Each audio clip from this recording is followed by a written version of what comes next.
함께 합독했던 말씀 중심으로 영원한 것을 붙들라라는 것으로 제목으로 은혜의 말씀을 나누겠습니다. 이 시카고는 좀 특이하죠. 위대한 영적 지도자들이 이 시카고 땅에서 활동을 했습니다. D.L. 무디가 여기서 복음 운동을 일으켰지요. 놀라운 부흥사로서 사역을 했고, 빌리 그레함도 그런 일들을 감당을 했습니다. 그리고 유명한 대학이 또 미국에 많이 있는데 그 중에 여기서 한 1시간 떨어져 있는 이 위튼 칼리지가 있죠. 참 기독교 정신으로 세워서 기독교 가치관으로 인재들을 배출하는 목적으로 세운 대학입니다. 인문학 중심으로 되어 있는 대학 아니겠습니까? 그 대학에 짐 엘리어트라는 학생이 입학을 했어요. 그분은 1927년에 태어났습니다. 1945년에 위튼 칼리지에 입학해서 선교사로 헌신하고자 하는 결단이 있습니다. 짐 엘리어트 이야기는 많이 있어요. 너무 유명하기 때문에. 52년도에 남미 에콰도르에 도착을 하고 아우카 부족은 사람을 죽이죠. 외부 사람들을 들어오면은 자기들을 침범한다는 그 생각 속에서 그냥 그들에게 공격했습니다. 참 잔인한 족속입니다. 그 족속에게 복음을 전하기 위하여서 젊은 선교사들이 도전한 거예요. 경비행기를 타고 들어갔습니다. 아마존 정글 그 속으로 이제 들어가가지고 아우카 부족 원주민들과 이렇게 이제 접촉을 해야 되잖아요. 교제하면서 뭔가 복음을 전하기 위해서 시도를 하다가 결국은 짐 엘리어트는 그 원주민에 찌르는 창에 의해서 29세에 순교를 당합니다. 짐 엘리어트라는 사람 여러분 잘 아시겠지만은 위튼 칼리지에서 졸업할 때 수석으로 졸업을 했어요. 인재입니다. 정말 대학에서 아꼈고 미국 사회에서도 좀 귀한 일꾼이니까 아끼는 그런 인재입니다. 이런 일들을 당하고 나니까 같은 선교사들이 다 젊은 사람들이 다 순교를 합니다. 그래서 여기 이제 그들을 시체를 이제 찾기 위해서 수색대들이 모여서 시체를 발견했는데 모두 다 주머니에 권총이 있었어요. 만약을 대비해서 권총이 있었는데 보니까 권총을 사용한 적이 없습니다. 총알이 장전된 상태에서 그대로 있습니다. 그러니까 마지막까지 복음을 전하기 위해서 자기를 공격해 오는 그 창 앞에서 권총으로 대항하지 아니하고 그냥 목숨을 내놨습니다. 20대 청춘 나이로 죽었습니다. 이런 사실을 이제 수석대가 알고 이제 발표를 하니까 미국 그 당시 언론들이 난리가 났습니다. 앞다투어서 발표를 했어요. 도대체 이 젊은이들이 이 죽음으로 무엇을 얻고자 하는가? 낭비다. 이 인재들을 이렇게 그냥 선교라는 그 이름하에 이렇게 그냥 죽게 만들어도 괜찮은 것인가? 이런 질문과 함께 기독교 공동체를 마구마구 공격했습니다. 이렇게 무모한 선교가 어디냐? 이렇게 귀한 인재를 이렇게 그냥 한순간에 잃어버려도 괜찮냐? 이 내용이었어요. 이렇게 해서 이제 그 이야기가 끝났으면은 이게 참 더 이상 세상을 뒤집어 놓을 힘이 없지 않아요. 그런데 하나님의 역사는요, 이 얘기를 끝나게 하지 않습니다. 그게 짐 엘리어트 부인 엘리자베스 엘리엇이 있잖아요. 그 남편의 이제 일기장을 붙들고 깊이 묵상을 해요. 그래서 한참 있다가 그 짐 엘리어트가 순교당한 그 지역으로 들어갑니다. 네이트 세인트 선교사도 그때 순교를 당했는데 그 여동생 라헬 세인트도 오빠의 죽음을 그냥 버려둘 수는 없다 해서 여인들이 들어간 거예요. 다 그 지역으로. 한 5년 동안 계속 그들 섬겨줍니다. 간호사로 이렇게 섬겨주는데 아우카 부족이 이상한 거예요. 외지에서 들어온 여인들이 자기들 무서워하지 않아요. 섬기는 모습. 그런데 그 부족은 여성들은 공격하지 않는다고 그래요. 공격의 대상이 아닌 남자들만 공격의 대상인 거예요. 그런데 그 여인들이 와서 자기를 섬기는 모습에 호기심으로 바라보는데 자기들을 위합니다. 그러니까 부족이 마음이 녹기 시작해요. 바뀌기 시작합니다. 그래서 말을 걸어와요. 당신은 누군데 우리를 이렇게 섬깁니까? 그때 짐 엘리어트 부인 엘리자베스 엘리엇이 이야기를 합니다. 당신들이 죽였던 그 젊은 사람들의 친인척이고 부인입니다. 깜짝 놀라는 거죠. 어떻게 당신의 남편을 죽였는데 여기 와서 이렇게 합니까? 그때 이제 엘리자베스 엘리어트가 이런 말을 해요. 하나님의 사랑으로 우리는 여기 왔습니다. 하나님의 사랑은 당신들에게도 미칩니다. 그 사랑이 뭐냐? 이렇게 해서 대화가 이루어졌고 복음이 들어갔어요. 그래서 계속 복음을 전하고 추장이 예수를 믿고 그 자녀들도 예수를 믿기 시작하고 변화가 되었어요. 36년이 지난 이후에 어떤 일이 난 줄 압니까? 그 선교사들을 살해했던 그 당시 원주민 3명이 예수를 믿어서 신학을 해요. 그 3명이 신학을 하고 그 지역의 담임 목사로 취임을 합니다. 그 짐 엘리어트 그 아들도 거기에 들어가 가지고 거기에서 사역을 합니다. 그래서 세상을 완전히 또 한 번 뒤집어 놓은 거죠. 그렇게 공격해오던 미국의 언론들이 이렇게 오히려 그 사건에 대해서 새롭게 해석을 하면서 대서특필을 했습니다. 짐 엘리엇이 일기 중에 기록한 내용들을 이렇게 알려서 세간에 다 알려진 거죠. 이런 이야기를 고백해요. 짐 엘리엇 일기 중에 주님, 제가 높은 자리에 올라가는 것이 아니라 제 삶이 하나님을 높이고 주님을 전하는 일에 사용되게 하옵소서. 이 기도문과 함께 이렇게 결론 내립니다. 영원한 것을 얻기 위해서 영원하지 않는 것을 버리는 자는 결코 어리석은 자가 아닙니다. 영원한 것을 얻기 위해서 이 세상에서 영원하지 않는 것들, 세상에서 아깝다고 생각했던 것들, 그것들을 단호히 버리는 것은 낭비가 아니라는 거예요. 여러분, 영원한 것이 무엇이고 영원하지 않는 것이 무엇인지 여러분 분별을 하실 수 있으시지요? 우리가 영원하지 않는 것들 중에 귀하게 여기는 게 있습니다. 뭡니까? 우리 삶이잖아요. 그죠? 그 다음에 돈이지요. 명예입니다. 이런 것을 영원한 것을 얻기 위해서 버리는 것 낭비가 아니라는 거죠. 예수님이 십자가 지시기 전에 마리아가 향유를 깨트려서 예수님의 장례를 준비하는 그 향을 부었어요.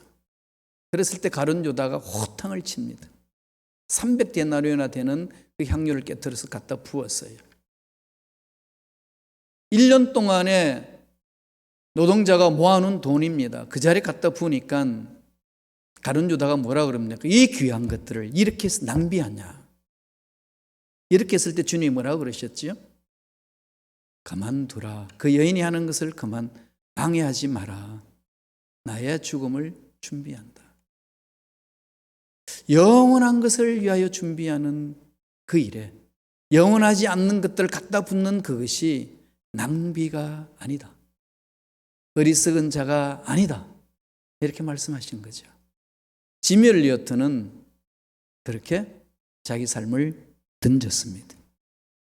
그래서 아홉 가족을 살려냈어요. 정말 그 순간에는 우리 인간들이 이해하기 힘든 부분이 많았지만은 하나님은 그 믿음을 받으시고 역사를 일으키신 거죠.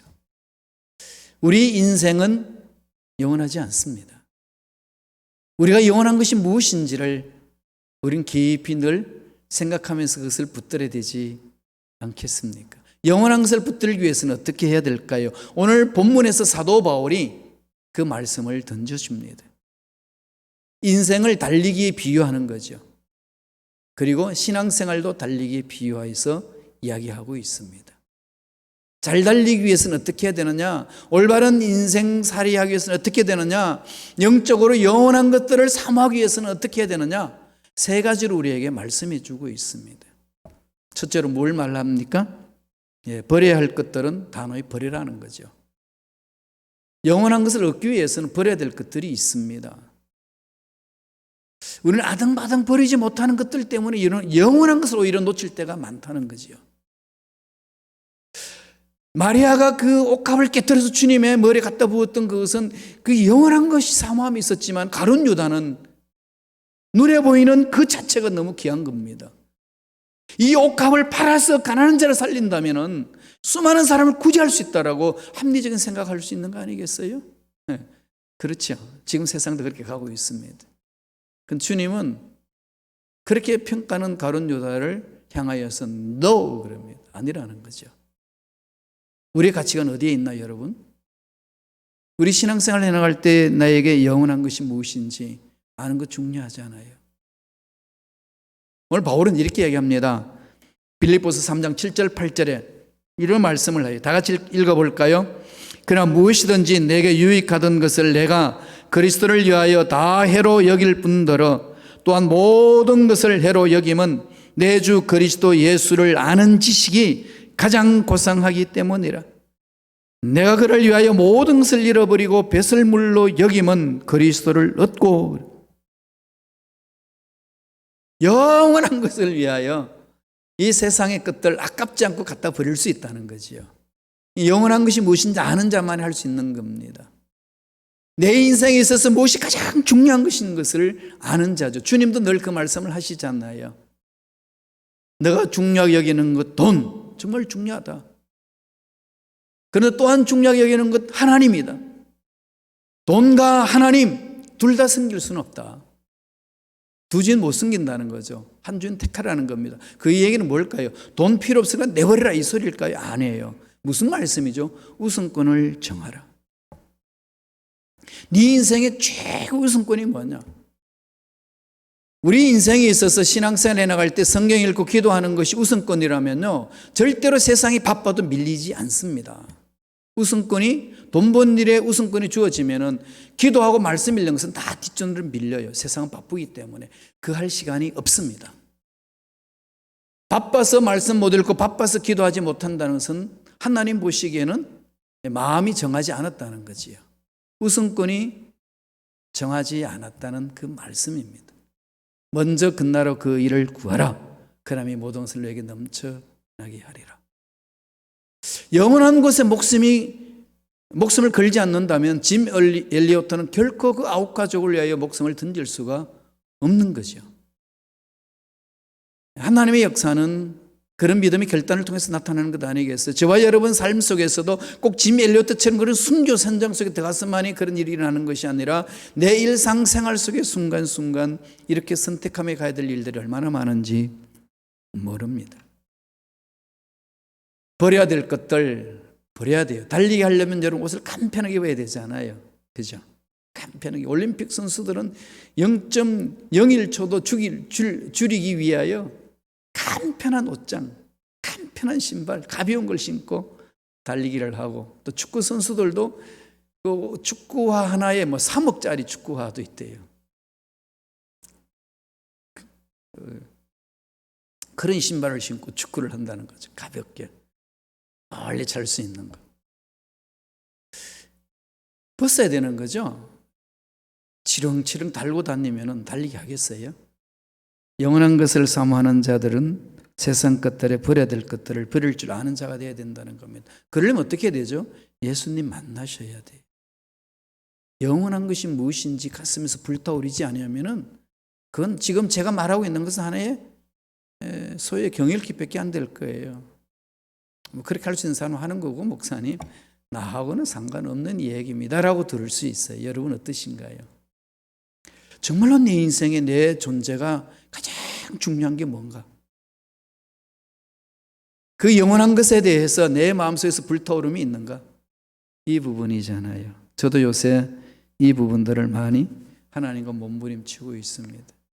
하나님 만나야 이 영원한 것을 위하여 사모할 수 있고 이 세상 것들을 버릴 수 있습니다. 그러면서 외칠 수 있는 거죠. 지난주에 설교 제목처럼 아무것도 아니야.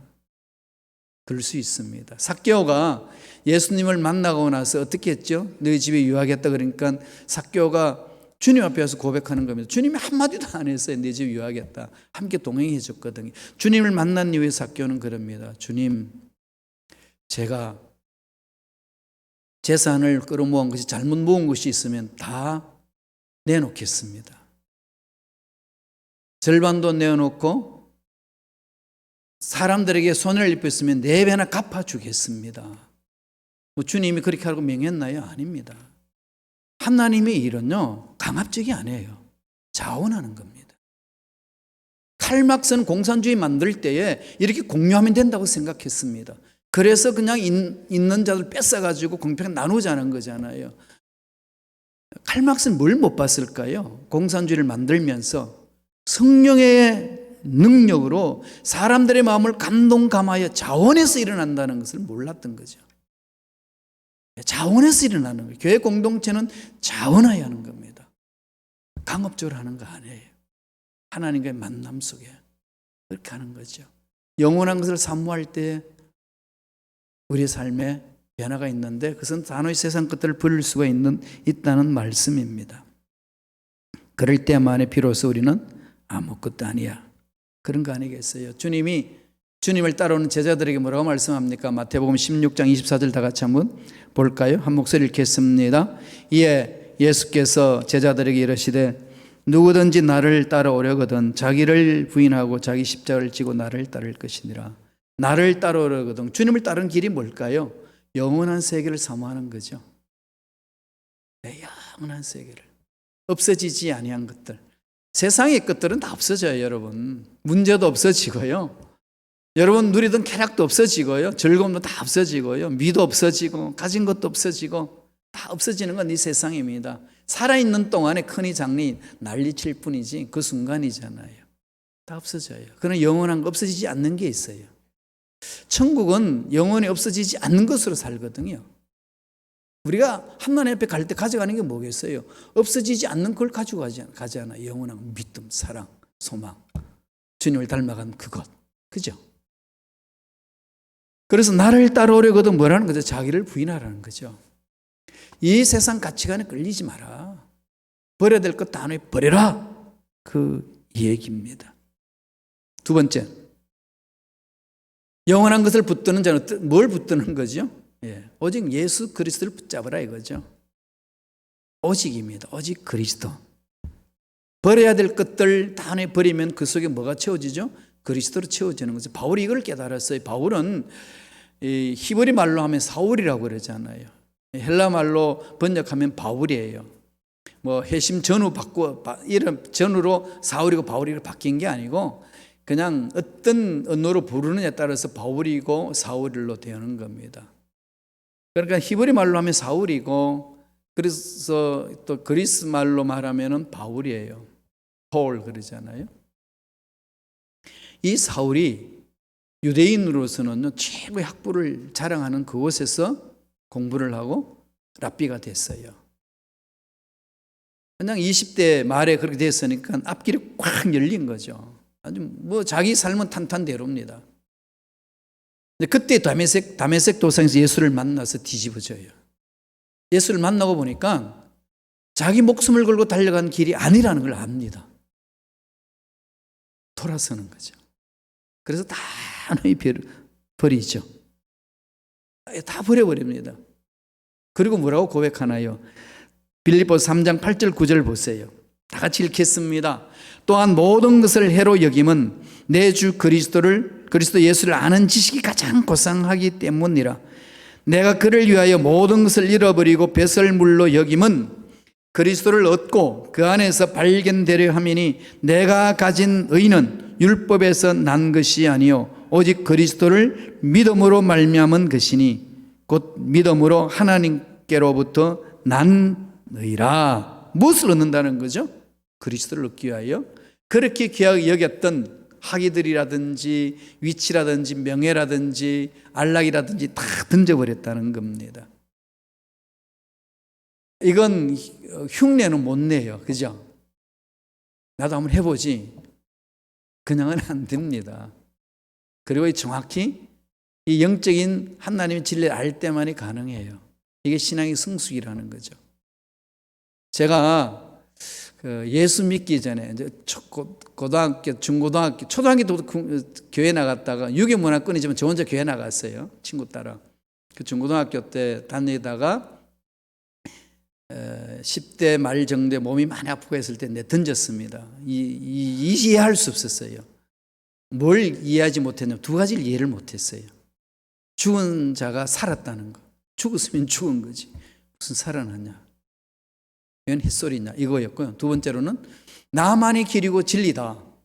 이게 도저히 이해가 안 됐어요. 인간은 공평하고 동등한데 왜 꼭 그 예수 인간한테 가야만이 내가 구원받는다고 하니까 나는 직접 하나님께 가겠다. 이거였어요. 이 두 가지 해결이 안 돼서 교회를 떠났습니다. 떠나고 나서 친구들하고 또 선배, 전 금정고시 했다고 그랬잖아요. 그러니까 나보다 2년 앞선 형들하고 같이 놀았거든요.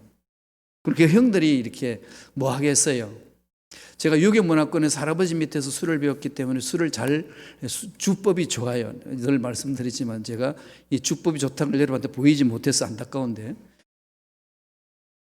그러니까 형들이 되게 아꼈어요. 그리고 심부름을 잘해주고 하니까. 데리고 다니면서 이렇게 술집에 가서 술도 마시고 그 당시는 우리 디스코텍이었거든요. 디스코텍 가서 막 춤도 추고 놀고 막 너무 재미있는 거죠. 그렇게. 그런 중에 예수를 제가 만났어요. 인생이 모르겠더라고요. 왜 사는지도 모르고 왜 죽는지도 모르고. 근데 아무것도 모르겠다고 딱 결론 내리니까 제가 부인했던 것들을 부인할 수가 없었습니다. 아무것도 모르는 주제에 무엇을 부인한단 말인가. 이게 딱 걸려버렸어요. 그죠? 그러니까 저한테 뭐가 찾겠어요? 뭔가 있나 보다 찾자. 아무것도 모르는 내 상황 속에서 무엇을 내가 부인한단 말인가 해서 그럼 뭐가 있지 않겠냐 찾기 시작했어요. 그러니까 형들 만나가지고 이게 막 술을 막 품마시려고 그럴 때는 술을 뒤에 엎었어요. 술잔을. 그랬더니 이놈의 자식 그냥 술 맛없게 왜 그러냐 했더니 난 지금 무엇을 찾고 있는 거라고. 내가 찾을 때까지는 내가 이거 멈춰야 되겠다고. 이러면서 막 찾고 있는 것에 대해 막 이야기를 나누었어요. 그때 제가 부활절날 1977년 4월 10일 날 부활절날 예수를 만났어요. 이게요 정말로 그 청들 따라 디스코텍 가서 노는 것하고는 비교할 수 없는 기쁨이 저를 감싸는 겁니다. 처음에는 되게 예수 믿는 애들이 초라해 보이고 되게 좀 멍충해 보이고 어리석어 보였던 것, 까만 성경 옆에 끼고 가는 게 남자 자식 할 짓이 없어 저 짓 하냐 이랬던 저의 눈총이 확 뒤집혀졌어요. 와, 이 새로운 세계구나. 어마어마한 그게 있습니다. 그러니까 세상에서 줄 수 없는 그게 있었어요. 그 이후부터는 어떻게 했습니까? 온전히 주를 위해서 달렸습니다. 주님 한 번면 만족하겠습니다. 제 인생 주님께 드리겠습니다. 이 고백하는 거지요. 바울이 다메섹 도상에서 주를 만나고 보니까 자기 인생 최고로 했던 것이 아무것도 아니라는 걸 압니다. 주를 만나고 나니까 주님 안에 다 있다는 걸 또 아는 거지요. 그건 명예도 있고 돈도 있고 즐거움도 기쁨도 있고 하나님 나라를 먹고 마시는 게 있는 것이 아니라 성령 안에서 의와 희락과 평강이라 넘쳐나는 것이 있는 거죠. 세상에 줄 수 없는 것이 담겨 있는 겁니다. 그것을 맛본 자가 돌아가겠어요? 못 돌아가는 거지요. 그래서 고백하는 것이 빌립보서 3장 10절 11절 말씀이에요. 읽어볼까요? 다 같이 읽습니다. 내가 그리스도와 그 부활의 권능과 그 고난의 참여함을 알고자 하여 그의 죽으심을 본받아 어떻게 해서든지 죽은 자 가운데서 부활에 이르라노니. 영원한 소망이 막 가슴을 당기는 거죠. 이 감격은요, 말로 다 표현이 안 됩니다. 체험해야 돼요. 그래서 제가 주를 만난 그 체험이 있어서 제 삶의 변화가 있었기 때문에 늘 제 메시지는 체험을 강조합니다. 신학을 해도 체험을 강조해요. 논문을 써도 그 체험을 강조합니다. 독일에서 논문 쓸 때에 그 독일 친구들이 그럽니다. 야, 네 논문에는 네 생동감이 있다. 동양이기 때문에 그러냐 그래요. 아니야. 성령 체험을 해봐. 그 성령 체험한 언어는 달라. 구조가 다른 거야. 그럴까? 예, 그렇습니다. 신앙생활에서 이런 체험이 없이는요, 세상의 것들 배설물로 여긴다. 말뿐이에요. 안 일어나는 거죠. 그러면 어떻게 될까요? 그냥 그걸 끌어안고 그냥 그렇게 사는 거죠. 그래서 그 깊은 세계에 들어가지 못합니다. 영원한 것을 못 붙드는 거죠. 그렇지만 우리들은 우리 인생 끝에 하나님이 계셔서 그것을 물으실 거예요. 너 뭐 하다 왔냐? 반드시 이 물음을 듣게 됩니다. 그러면 살아있는 순간에 그 하나님의 음성을 앞당겨서 나에게 질문하고 나는 그 질문을 듣고 대답을 찾아야 되는 거죠. 기회가 있는 거잖아요. 그냥 설렁설렁 살다가 끝날에 그렇게 묻는 것에 답이 없다면 우리 인생 어떻게 되겠습니까? 이건 제가 목숨 걸고 여러분에게 가야 된다고 주장할 수밖에 없는 거 아닐까요? 아닐까요가 아니라 당연한 거죠. 그렇게 외치는 겁니다. 그리스도를 붙드세요. 예수를 잘 믿으려면요, 예수를 알아야 됩니다. 여러분, 예수를 어떻게 잘 알고 있나요? 왜 예수를 잘 못 믿을까요? 예수를 모르니까. 잘 모르면 못 믿어요. 왜 잘 모를까요? 예수님을 만나보지 못했으니까 모르는 거죠. 어디서 만나죠? 말씀 안에서 만나는 겁니다. 말씀을 붙드세요. 왜 예수님께 전적으로 내 인생을 못 맡길까요? 모르니까. 그래서 자꾸 세상에 이렇게 갔다 저리 갔다 그러는 거예요. 마지막 세 번째, 영원한 것을 위해서 뭘 하고 찾기 위해서 뭘 하죠?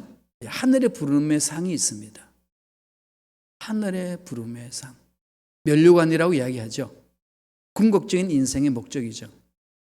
폴틸릭이라는 신학자는 ultimate concern이라고 그랬습니다. 궁극적인 관심이라고 그랬어요.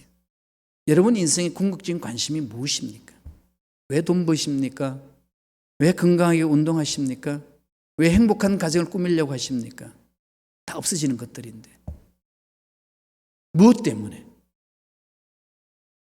궁극적인 관심이 나에게 불타오를 때에 그것을 이루기 위하여 행복한 가정 꾸미는 거고 돈 버는 것이고 삶을 사는 거 아니겠습니까? 그런 궁극적인 관심이 뭔지를 아는 사람, 부름의 상이 뭔지를 아는 사람은 이 세상의 삶을 허송세월하실 수가 없습니다. 바울이 이렇게 고백하죠. 3장 12절 보실까요?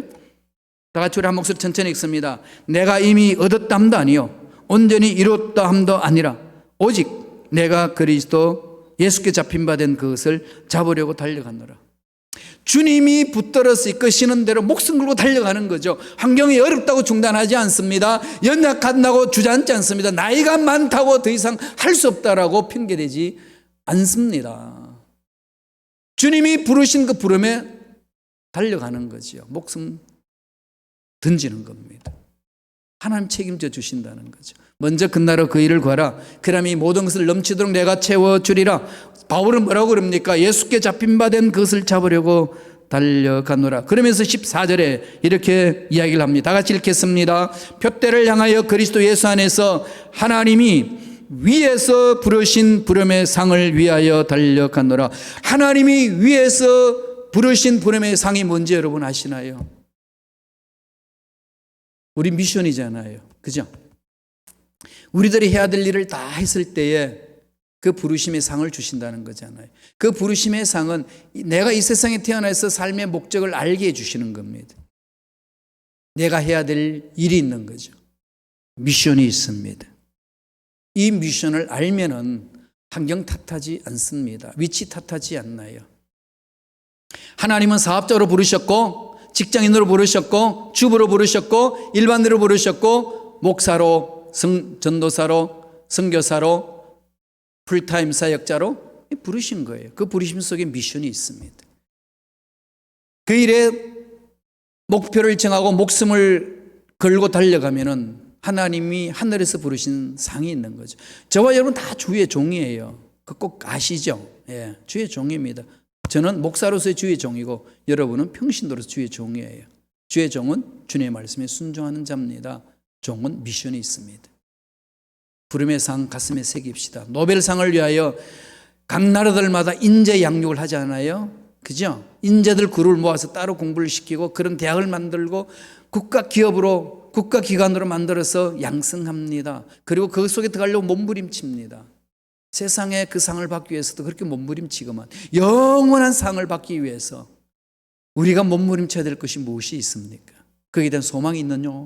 물어보세요. 나는 정말 하늘에 부르신 그 부름의 상이 있느냐? 물어보셔야 합니다. 물으시면 하나님은 만나셔서 말씀해 주십니다.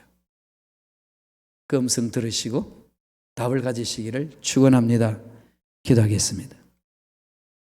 하나님, 오늘도 생명 주셔서 이 땅에서 살게 하시는 그 목적을 깨닫게 해주시니 감사합니다.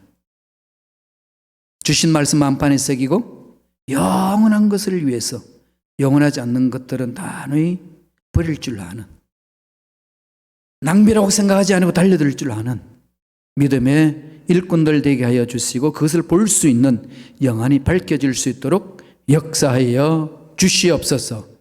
감사하고 예수님의 이름으로 기도드리옵나이다. 아멘. 우리 기도하기 전에 찬양할까요? 주님 말씀하시면 내가 나아가리다. 주님 뜻이 아니면 내가 멈춰서리다. 우리 이런 결단하면서 삽시다.